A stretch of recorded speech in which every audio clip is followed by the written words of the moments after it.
does the Old Testament teach about what happens to people when they die? So what happens to people after death in the Old Testament? So that's a good question that was sent in to us. And I'm going to preface my answer by saying there are several different ways you could answer this question based on what was being asked or what the intention behind it. So I'm going to answer it in the way that came most naturally to me, what I think the question was asking. But listener, if this was your question and I'm not answering what you were going for, please just write back in. Happy to give you a fuller answer. So Tim, when I read this question, I thought they were asking, okay, so what is the afterlife look like in the Old Testament? And this is an important question because we have something in the Bible and in theology and in Christianity called progressive revelation, right? This is the idea that chapter 1, verse 1, we don't have a fully fledged theological outlook on many things. The Bible will develop things over the course of its length.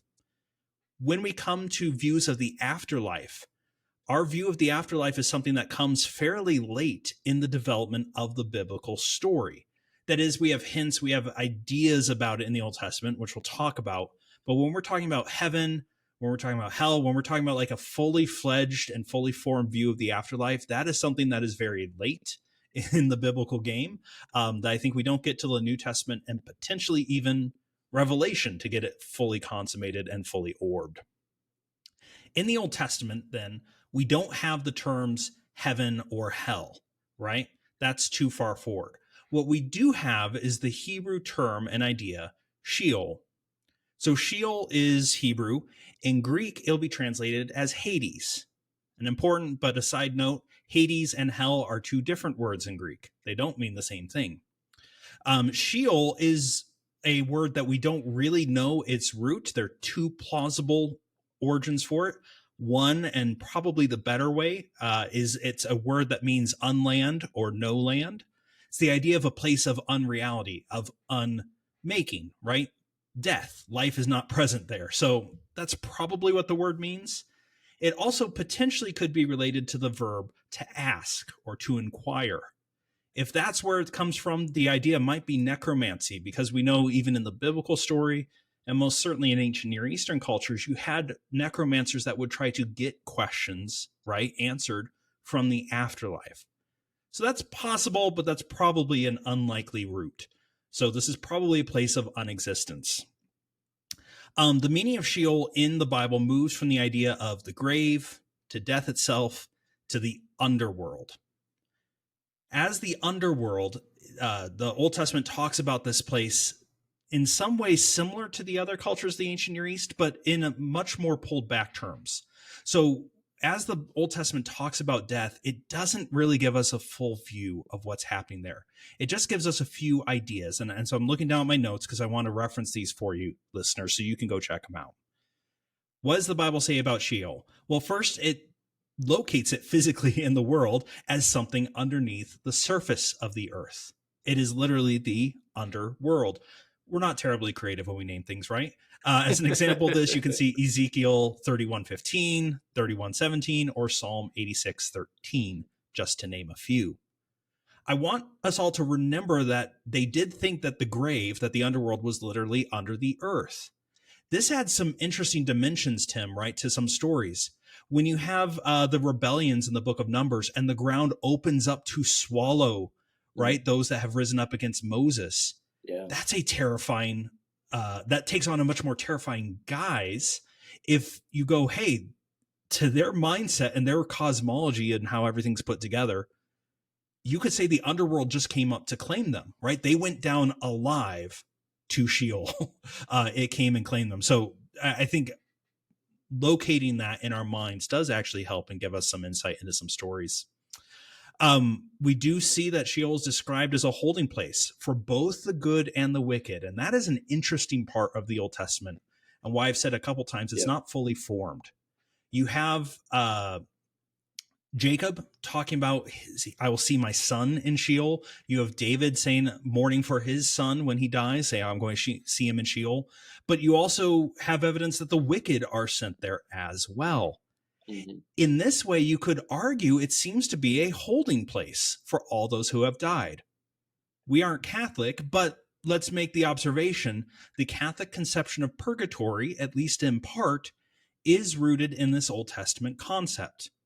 How well rooted, that's another discussion, but realize they have not invented this out of nothing. It is based in this Old Testament context. We see that the wicked in Psalm 31:17 go to Sheol, as well as the righteous. I already mentioned Jacob and David, but also Ezekiel 32:21 says that. Sheol can go as a byword of death, 1 Kings 2:6.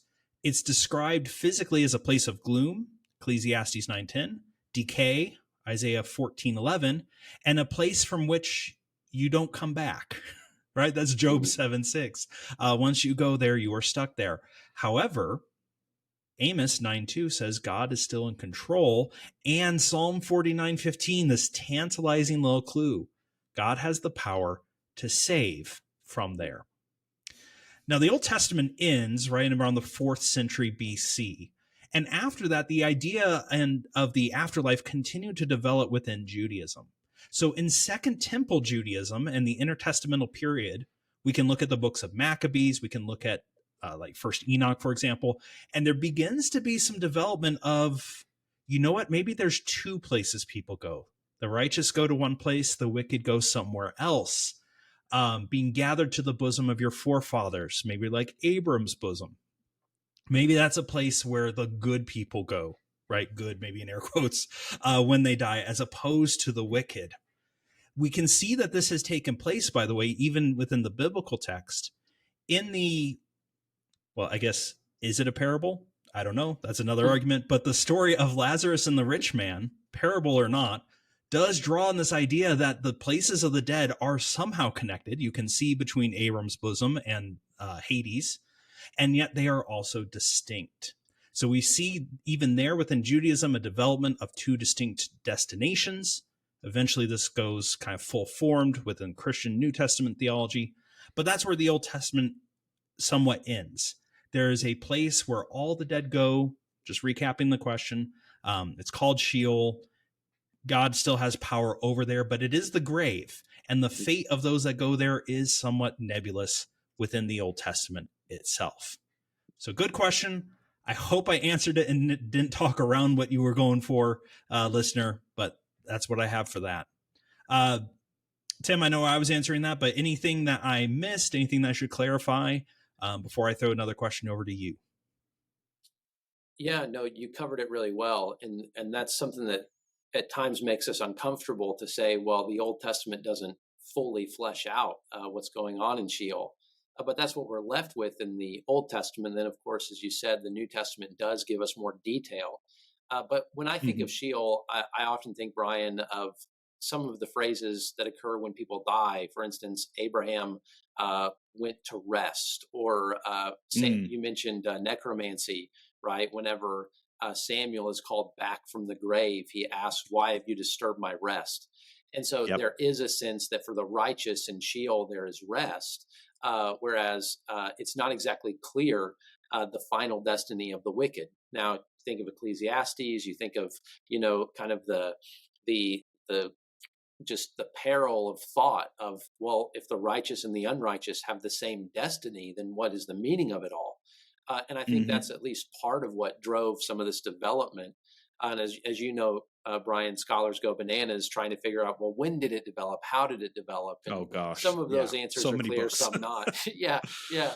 But Sheol is, again, I think, a place within God's control, and it's a place where the righteous can rest, that their final destiny is in God's hands. Yeah, good points. And I think listeners, if you kind of go like, well, why don't we have a clearer answer?